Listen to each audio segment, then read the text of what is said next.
You know what? We're running out of patience. So, I mean, you mentioned you got to have patience. 5 years. We've waited 27 years since we've had a baseball playoff.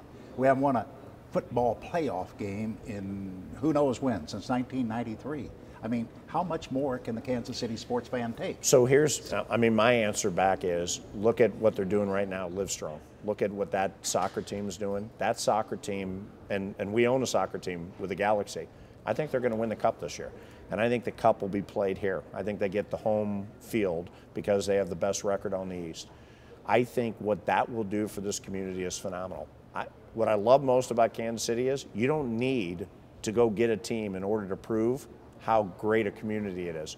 Doesn't mean we won't get one at the right time. But in my opinion, be patient because you don't need a team. This is singularly the most successful building in the country without an anchor tenant. It's the third most successful building in the country. But not to the sports fan. The sports fan doesn't care about that. You get more sports events here. You get more great stuff here. Like the Heat, if you have an NBA team, the Heat weren't coming. So what I'd say is if the deal's right and you don't have to subsidize it. But in the meantime, when we opened this building, there wasn't that soccer stadium. And now to look at the success that they're having, I think you take a deep breath and say, under the right terms, move a team here. If it's about writing them a check and subsidizing them, is that really the definition of what this community is? I don't think so. We'll be patient. And in the meantime, you have the third most successful arena in the country right now. That's pretty good. You're telling me, though, that we will get a franchise and probably a hockey.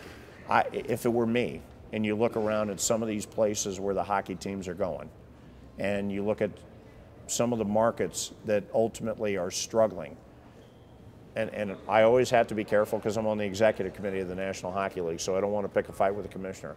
But if I had a choice between Phoenix or Kansas City, I'm in Kansas City all day long. But they need to come to that realization because otherwise they're going to put a gun to your head and hold you hostage. And that's what Pittsburgh did, right? Didn't Pittsburgh do that? Yeah, well, Pittsburgh used Kansas City well, but they were ready to move. And if they didn't get that deal done at the 24th hour with Governor Rendell, they were moving here, and the Penguins would have been playing here. If Kansas City wants a team, be patient. They'll get one. But the key is do it on your terms. Don't do it on their terms because you're not going to like their terms.